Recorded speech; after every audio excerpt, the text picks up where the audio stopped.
Os guerreiros mais fortes do universo. Fortes o bastante para enfrentar Jedi e Sith de igual para igual, mesmo sem ter o mínimo acesso à força.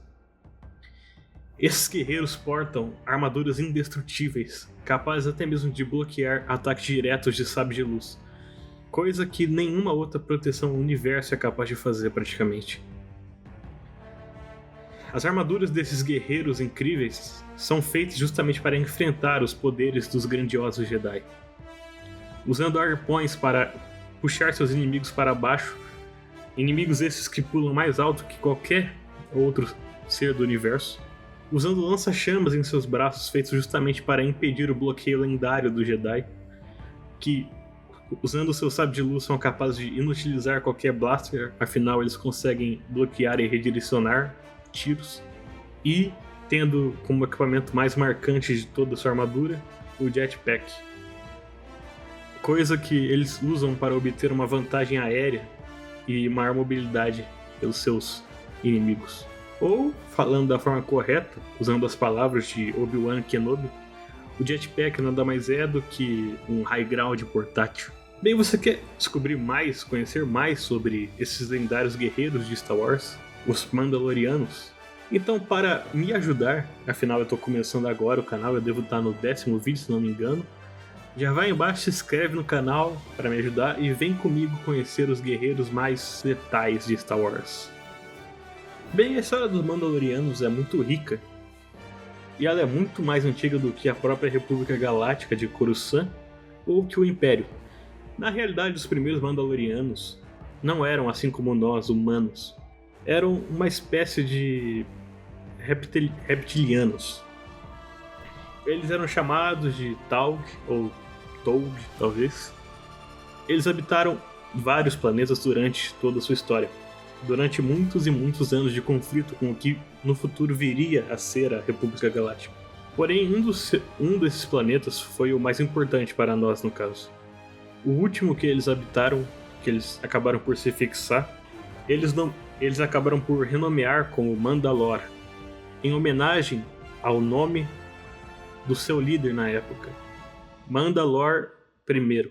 E após isso, acabaram por se autodenominar a partir daí como Mandalorianos, que na sua língua seria algo como filhos e filhas de Mandalore. Ou, falando mais diretamente na sua língua nativa, Mandoar. Mas agora, já a história dos Mandalorianos que nós conhecemos hoje em dia começou a partir disso.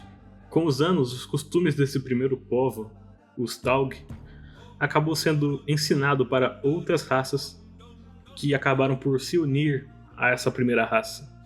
E após centenas e centenas de anos, os Mandalorianos acabaram por se tornar os que nós conhecemos hoje, os mais humanos, assim. Quase humanos, né?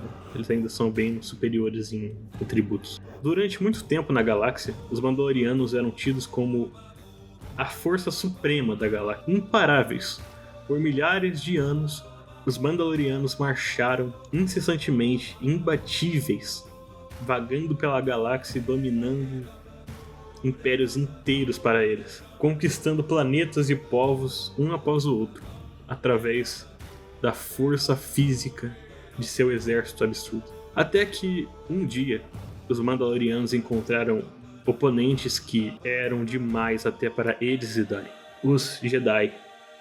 Seres com habilidades sobrenaturais, capazes de feitos absurdos, como controlar objetos com sua mente, que acabaram dando um coro absurdo aos Mandalorianos antigos. Durante esses primeiros confrontos, Mandalorianos não tiveram chance alguma, o que acabou por gerar uma certa rivalidade eterna entre os Mandalorianos e os Jedi. Com os anos, os Mandalorianos começaram a ver os Jedi como um inimigo comum, então acabaram fazendo as suas armas e armaduras de forma especializada para enfrentar os Jedi. Até que, ano após ano de combate, a armadura deles finalmente se tornou como é hoje, tendo todos aqueles equipamentos que eu mencionei antes, especializados para caçar Jedi. A história entre Mandalorianos e Jedi se passa por séculos e séculos de luta e confrontos, com vitórias e derrotas vindas de ambos os lados, com o que ficou famoso por ser a Guerra Mandaloriana. Com os anos, a armadura mandaloriana se tornou algo cultural entre os mandalorianos, mas variando entre cultos e cultos. Como, por exemplo, o culto de Din Djarin, o mandaloriano principal da série Mandaloriano, que em seu culto acredita que nenhuma criatura viva além do próprio Mandaloriano pode ver o rosto desse Mandaloriano sem a sua máscara por toda a sua vida. Já outros Mandalorianos, como a Sabine de Rebels, não tem esse problema, né? Ela fica só com o capacete só quando é preciso, realmente. As armaduras de Mandalore são passadas de geração para geração, normalmente de pai para filho ou de mãe para filho, ou algo parecido, como avô para filho, avô para neta, né? Ou avó para neta, e coisas assim. Como exemplo, temos a armadura de Jango Fett, que anos depois se tornou a ilustre armadura de Boba Fett, que apesar de não ser um Mandaloriano certinho, né? Afinal ele é um clone, seguia algumas tradições de Mandalore. A coisa mais marcante dos Mandalorianos é sem dúvida sua armadura. Afinal, quem não lembra, a primeira vez que viu Star Wars e ficou lá pensando na armadura bruta do Boba Fett, né? Mas apesar de serem incríveis, essas armaduras não são a criação mais lendária de Mandalore.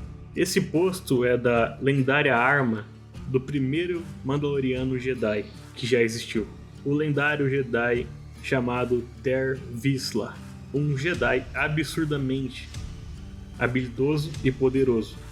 Afinal, ele tinha o melhor dos dois mundos. Ele lutava com o combate de um Mandaloriano e tinha os poderes de um Jedi. Você só imagina o quão absurdo isso é, cara. Ter Vizsla foi responsável por, durante o seu treinamento, encontrar o que viria a ser o primeiro e único até agora Cristal Kyber negro, que fez com que ele fizesse um sabre diferente de qualquer outro que nós já vimos até hoje na série de Star Wars. Esse sabre é de um formato muito mais similar a de uma espada real, sendo afinado como se fosse uma lâmina. Ter Vizsla, além de sua espada lendária, que viria a se tornar no futuro um dos símbolos mais importantes dentro da cultura de Mandalore, também possuía outra coisa que viria a se tornar talvez o maior símbolo entre todos os símbolos de Mandalore. Ele tinha como uma montaria e mascote nada mais nada menos do que um mitossauro, uma espécie de dragão nativa do planeta de Mandalore, dita como uma das espécies mais fortes da galáxia inteira, muito mais forte e perigoso que um Rancor, por exemplo. Ter Vizsla chegou a completar totalmente o seu treino Jedi, porém ele não ficou muito tempo como Jedi, pois a obrigação com seu povo fez ele voltar para Mandalore, aonde ele veio a se tornar o Mandalore, o que viria mais ou menos a ser o rei de Mandalore, o rei de seu planeta em geral.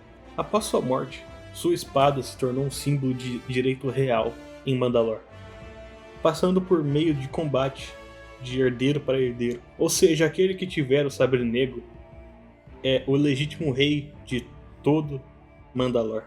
Isso, muitos anos no futuro, abriu uma brecha para que ninguém mais, ninguém menos que Darth Maul se tornasse o governante supremo de Mandalore por um período.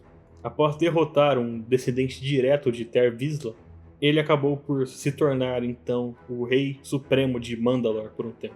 Após o comando de Maul, nós não temos muitas informações sobre o que ocorreu com Mandalore e o porquê Darth Sidious acabou por decidir bombardear por completo até a quase destruição completa do planeta, da superfície do planeta. Mas o mais provável é que, esperto como ele era, esperto como Sidious era, que ele tivesse apenas se livrando da segunda maior ameaça da galáxia para ele. Afinal, ele já tinha derrotado a maior ameaça de todas, que eram os Jedi.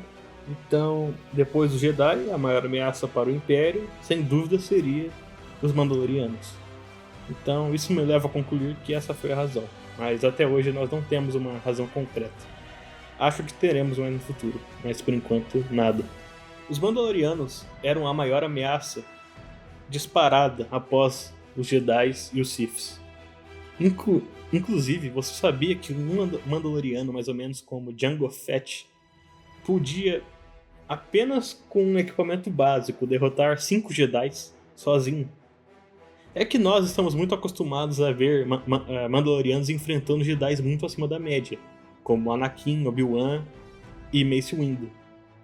Mas um Mandaloriano é absurdo, cara. É absurdo demais. Bem, então me diz o porquê você acha que Sidious decidiu acabar com toda Mandalore.